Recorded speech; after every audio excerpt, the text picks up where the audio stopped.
Kakadosh Boker Or Beki'im Bahalacha 6, Siman Kuf Samech Aleph 161. We are day 67, page 166, Halacha Zayin, Halacha 7.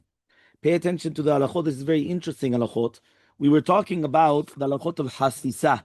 So we were talking about the dirt underneath the fingernails or dough underneath the fingernails, right? Or long fingernails. So we already said that long fingernails on themselves is not considered, right, a chatzitza. And this, by the way, you should know, is also a machloket Sfaradim and Ashkenazim, even for women to do with a mikveh.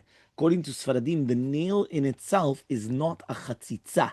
That means even if a woman's going to have a long nail, it's not a chatzitza, even though the majority of women, even Sfaradiot, always used to cut their nails very, very short. There was always a minhag by children that the children never liked that their mothers cut their nails, right? And the reason why is because since the women were always so makpidot to cut their nails so short, so therefore they used to do it the same to their children, and then it used to hurt them. So many times they would always get the fathers to cut the nails instead of the mothers because it's like, you're hurting me.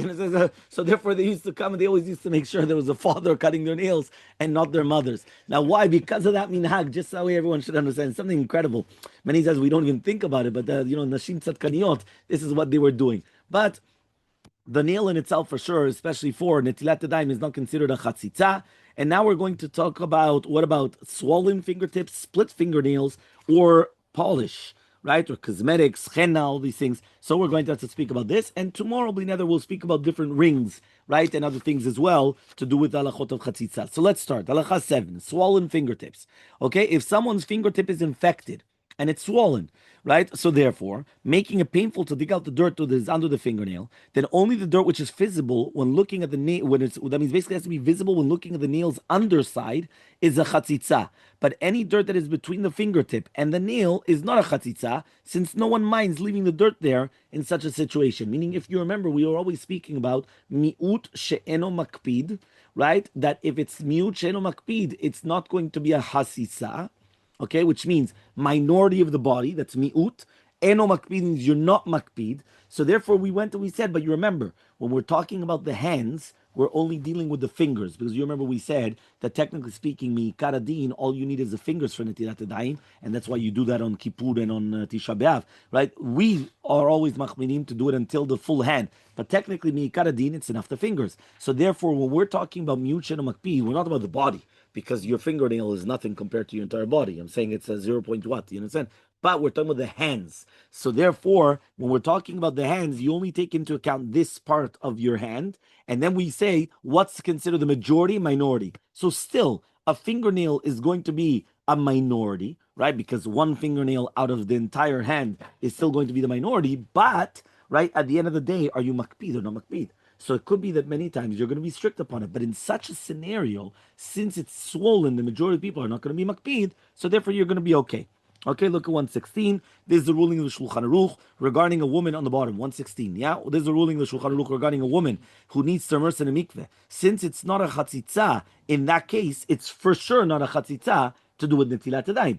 Meaning there, it's doraita, right? Women going to mikveh for nida is doraita, right? Doing netilat yadayim for Suda is the Rabbanan. So obviously, if over there, right, it was a rabbinic institution of the rabbis, right, only because of Truma and the Kohanim and everything like that, but it was not the Doraita, it's not a Torah. So therefore, if right now it works for a chatzitza for Doraita, which means it doesn't account for a chatzitza, and it works for a tefillah of a woman in a mikveh, so kalacha kamel chama, all the more so, it's going to work for netilat yadayim of a Seudah. What about if it's painful to clean it underneath the nail? So the next footnote says, right, in such a case, a person would much rather leave the fingernail as it is, despite the soil which is underneath it. Therefore, it falls under the category of the same thing, where the chatzitza covers less than an area, half of the area needed to be purified. Well, the person does not mind leaving it as is. This can be compared to the halakha regarding someone who has a bandage on a small injury, and it will be painful to remove the bandage. Below, it will be explained that there's no fear that this person will remove the bandage while eating, and he may perform the netilat yadayim even ignoring the bandage. So the same principle applies here as well. So therefore, you're going to have that as well. So again, all these halachot of chatzitza is, are you going to do it later on or not? So for example, a person has a bandage. It's painful to take it off. Now, what are we going to suspect? You're going to take it off in the middle of the Suda? Saying if it was painful to take it off now, it's going to be painful to take it off in the middle of the Suda. So therefore, just like right now, I could ignore the bandage, and the bandage, if it's going to be in the minority, so I could actually leave it there and do netilat yadayim on the bandage. So the same halacha, I could do it. So therefore, I don't have to take off the bandage. Imagine a person has a cut, right? So they come and they put a bandage. They don't have to take off the bandage, do netilat yadayim, and then put it back on. They just ignore it. They leave the bandage there. The bandage is on the minority of the body. He's obviously not makpid, right? And it hurts to take him off. So he doesn't want to. So therefore, obviously, he's going to leave it there, right? So again, women for the mikveh is different because women for the mikveh is doraita. Remember that. So therefore, there is going to be much different than this halachot. That's going to be number one, right? That's going to be number one. Number two, also, you have to remember they're completely. The mikveh is always going to be much stricter than this. But if it's good for the mikveh, kal v'chomer, it's going to be good for this. That's what we were saying, basically. Okay, fine. So I could have it clear. Yes. I'm sorry, Rabbi. Says like this. So halacha number 8.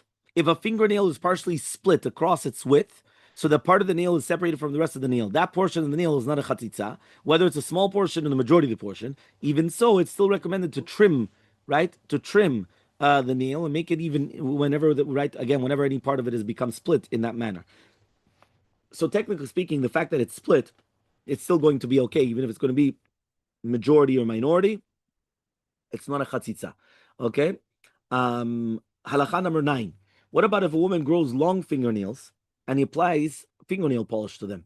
It's not necessary at all for her to remove the polish in order to perform the mitzvah netilat yadayim. The fingernail polish is not considered a chatzitza since it covers only a minority portion of the hand, and she does not mind leaving it there permanently. This applies only when the fingernails are properly manicured and polished. If some of the polish has worn off, right, and the nail is only partially covered, the remaining polish is a chatzitza, since she would not leave it there in the condition permanently. She must remove the nail polish for also netilat yadayim. So here it's something incredible. Here you see that even for netilat yadayim of a seuda, if it's not clean, meaning it's not a good polish, she would have to actually take it off and do it again, or she would have to do it, right? But it's not a chatzitza in itself. Let's see the footnote.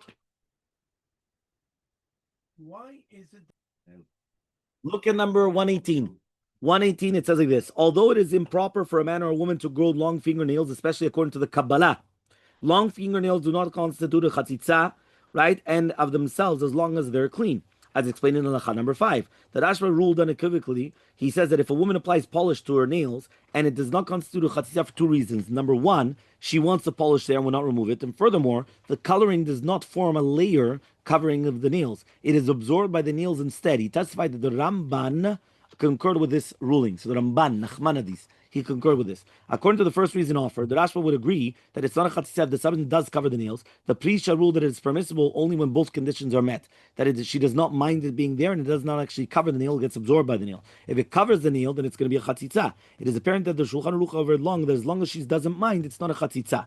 The Rishon LeZion cited several achronim who ruled that fingernail polish does not constitute a chatzitza even if it covers the nail. A woman may immerse in a mikveh with the polished nails and she may certainly perform netilat yadayim. The Rishon LeZion explained that we permit women with long fingernails to immerse, right, in a mikveh since they might cease performing the mitzvah of family purity altogether. If the halacha insisted, right, he comes and he says that she cuts her nails short and remove her nail polish. In his Taharat Habayit, he added that after the woman is immersed in the mikveh, the attendant should explain to her calmly and gently that observant women, Jewish women, cut their nails short traditionally before immersing in a mikveh.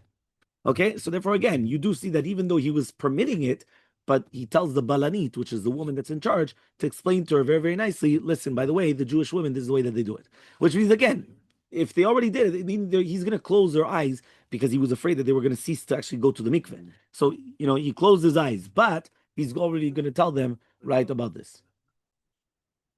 Halakha number 10. If a woman applies makeup to her hands and fingers, it does not constitute a chatzitza, even if the makeup covers the area of her fingers. It is considered part of her hands since she uses it to beautify herself.